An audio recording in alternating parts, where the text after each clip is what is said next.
বাসায় ঢুকতে দেব না, দেব না। অতঃপর দেখতে থাকুন মাকে বাসায় ঢুকতে দিল কিনা এই কালনাগিনী বউ। পরিশেষে বইয়ের কি হাল হলো তা দেখতে পুরো ভিডিওটিতে চোখ রাখুন। ধন্যবাদ। সাথী, দেখো আমি কাকে নিয়ে এসেছি। আরে তোমার মা এখানে কেন? দেখো সাথী, মা তো বয়স হয়েছে, মা তো একা একা গ্রামের বাড়িতে থাকে, তাই ভাবলাম আমাদের বাসায় একটু রাখি, শেষ বয়সটা একটু আরাম আয়েসে কাটাতে পারবে, তাই আর কি তোমায় না বলি মাকে নিয়ে এসেছি। কি বলছো তুমি? তুমি একা একা সিদ্ধান্ত নিবে আর আমি এটা মেনে নিব? আর তোমার মার সেবা যত্ন করার জন্য কি আমি এখানে বসে আছি? আর কয়েকদিন পরে উনি আরো বয়স হয়ে যাবে, তখন ওনার গোমূত্র সব আমার পরিষ্কার করতে হবে। তুমি আমাকে কি পাইছো? সাথী, তুমি ভুলে যাচ্ছ এটা আমার মা, আর আমার সামনে আমার মাকে অপমান করছো, এটা কিন্তু আমি মেনে নেবো না। সাথী সরো, তুমি সরো, আমি মাকে নিয়ে ভিতরে যাবো। এই না,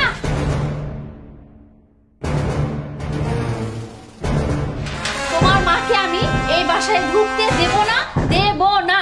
আর তোর মা যদি এই বাসায় থাকে, এই বাসায় আমি থাকবো না। মা সাথী, কি হয়েছে? তো ঝগড়াঝাড়ি করছো কেন? কি ব্যাপার জামাই? বের সাহেব, আসসালামু আলাইকুম।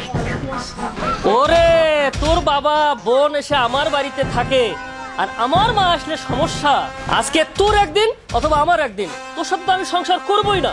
এই যে শ্বশুর মশাই, আপনার এই মেয়েকে নিয়ে আপনি এক্ষুনি আমার বাসা থেকে চলে যান।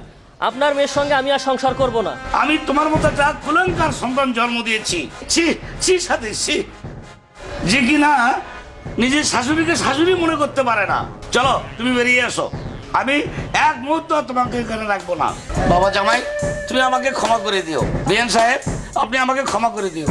বাবা, আমার ভুল হয়ে গেছে বাবা, আমি আর কখনো এরকম কাজ করব না। আরে আমার কাছে ক্ষমা চেয়ে কি করবি? তুই তো স্বামীর কাছে শাশুড়ির কাছে ক্ষমা চা, তারা যদি ক্ষমা করে তাহলে তো আমিও শান্তি। মা, আমার ভুল হয়ে গেছে মা, আপনি আমাকে ক্ষমা করে দেন। আর আমি এরকম কাজ কখনো করব না।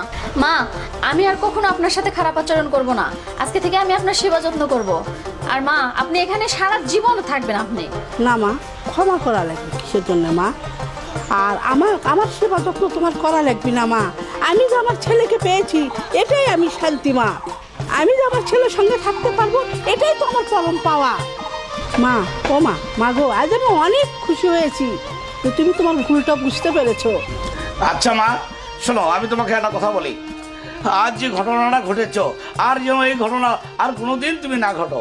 আর যদি ঘটে, জামাই তোমাকে বলা থাকলো এক ঘাড় ধরে বাড়ি থেকে বের করে দেবে। আমি তোমার কাছে একবারও আসবো না কোনোদিন বিচারে নিয়ে। মা, আসো, ঘরে আসো।